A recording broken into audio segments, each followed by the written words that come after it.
ఈరోజు logo launch అయిన రంగం 2 పెద్ద హిట్ అవ్వాలనుకుంటున్నాను. ఇది రంగంలాగే పెద్ద హిట్ అయ్యి ప్రొడ్యూసర్ బాలాజీ గారు సో డబ్బులతో పాటు పేరు కూడా రావాలనుకుంటున్నాను. ఈ సినిమా హిట్ అవుతుంది అనిపించడానికి కారణం అంటే మంచి టెక్నీషియన్స్ వర్క్ చేశారు రవికి చందన్ గారు, హరీష్ జయరాజ్ గారు. సో రంగంలాగే ఇది కూడా పెద్ద హిట్ అయ్యి బాలాజీ గారు ఫ్యూచర్లో ఇంకా పెద్ద సినిమాలు పెద్ద టెక్నీషియన్స్తో పెద్ద హీరోస్తో చేయాలని ఆల్ ది బెస్ట్. మా సినిమా వచ్చిన సినిమా తెలిసిన పైన ఆ సినిమా టైటిల్ ఓపెనింగ్ రావడం చాలా గ్రేట్. కళ్యాణ్ గారు చాలా చాలా థ్యాంక్స్. మా సాయి వేణు గారు కాబట్టి థ్యాంక్స్. మంచి సినిమా. నెక్స్ట్ ఆడియన్స్ వచ్చిన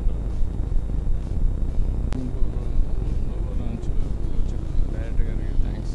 అట్లాగే మన Balaji cinema super duper hit అవ్వాలని చెప్పి కోరుకుంటున్నాం. సినిమా గొప్పదనం ఏంటంటే ఈ సినిమా 10వ తారీఖు మార్నింగ్ జస్ట్ యూట్యూబ్లో రంగం 2 టైటిల్ అని చెప్పి లాంచ్ చేసాము. చేయగానే ఇప్పుడు ఈరోజు 14th